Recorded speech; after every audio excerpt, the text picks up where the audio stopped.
People only had minutes to grab what they could and get out. Not the kind of warning that gives you time to pack carefully the night before. Just a sudden scramble while the sky turned orange and the air filled with smoke. And while every camera in the country seemed locked on one city, something much larger was already racing across empty country a few hundred miles away, almost invisible to the rest of us. Right now, both Washington and Oregon are under states of emergency. Old records are falling in real time.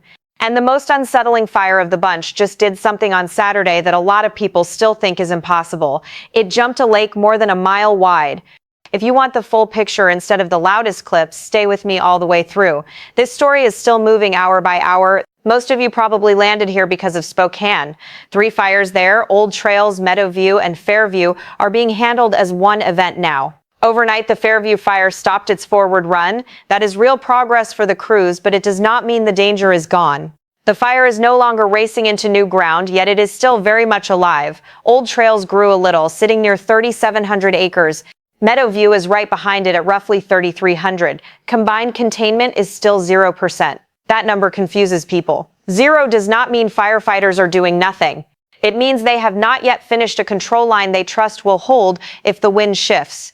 A fire can sit still for days and still show 0 containment simply because the barrier is not finished or not proven. That is why the evacuation orders and warnings around Spokane have not been lifted. Nobody is telling residents it is safe to relax. The structure count from that first terrible night is still incomplete. The number sitting out there is around 650, and the people walking those neighborhoods expect it to climb. Each one of those is a home or a shop or a workshop someone poured years into. The teams are still working block by block through scenes of ash and lonely chimneys.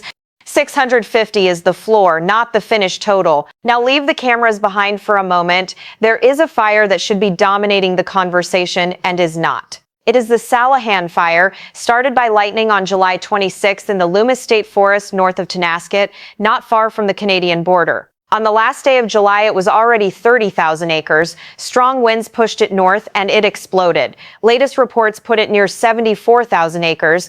It more than doubled in a couple of days, throwing spot fires ahead of itself toward Palmer Mountain, Rattlesnake Peak, and the country west of the Okanogan River. Level 3 evacuation zones swallowed Tonasket, Ellisford, the Pine Creek areas, the Lime Belt, and Palmer Mountain. Structures have already been lost. The glow was visible from Oroville.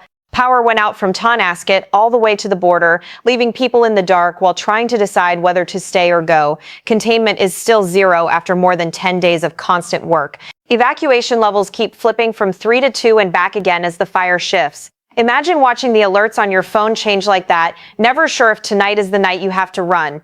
Why is a fire this size not the lead story everywhere? Okanogan County has only about 40,000 people spread across land larger than Connecticut. Spokane has 230,000 packed into one place. Coverage follows the footage. Burning houses and clogged streets pull cameras. A massive fire in remote forest and ranch country does not.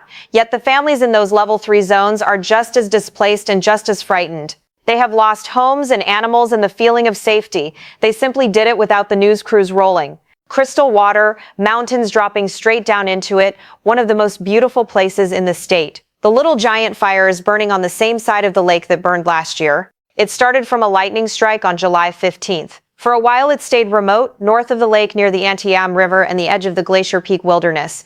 On Saturday it was about 31,500 acres.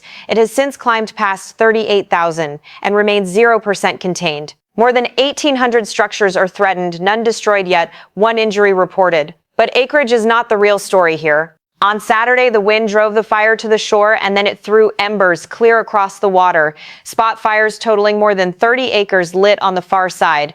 Lake Chelan is over a mile wide in places.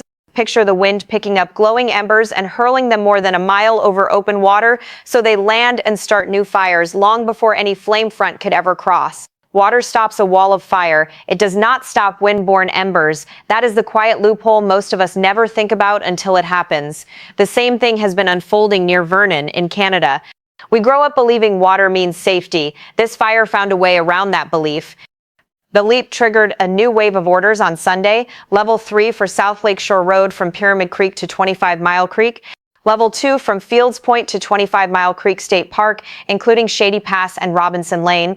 Level 1 from Fields Point down to State Route 971. Those zones cover every campground in the area.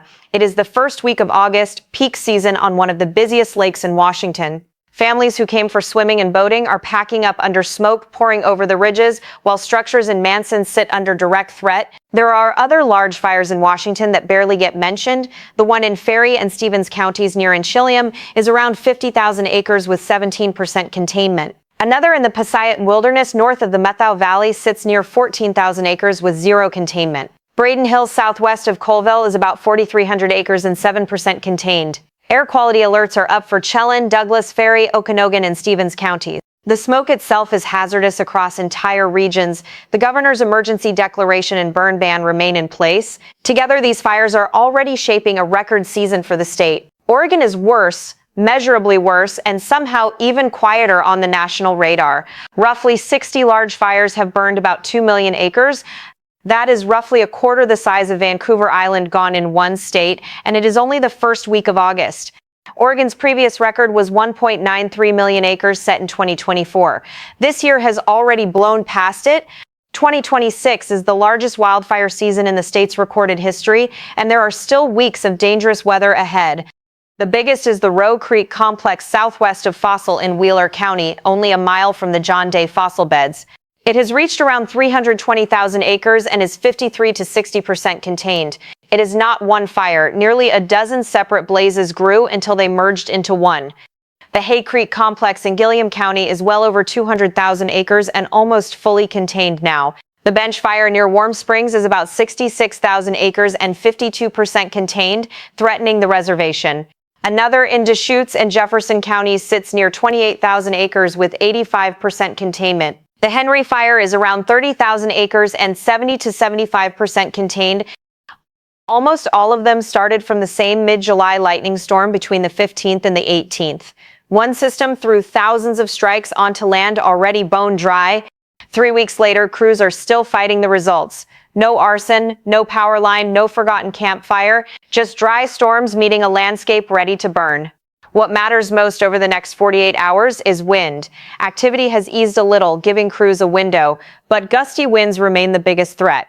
Every one of these fires sits in country where wind decides the day. Calm air lets lines get built and held. Strong winds can send a quiet fire on a violent run or throw embers a mile across a lake the way Little Giant just did. The wind can change everything in an hour. If you are in a level 3 zone, you should already be gone. Not packing. Gone. Level 2 means everything important is already in the car, pets included, ready to leave the second the order changes. Notice can be almost none.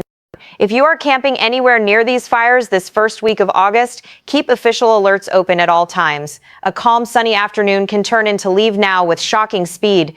If this gave you a clearer view than the headlines alone, hit like so this kind of full picture reaches more people who need it. Subscribe so you are here when the numbers move, because they will. And tell me in the comments whether you had even heard about the Slahekin Fire or the embers jumping Lake Chelan before this.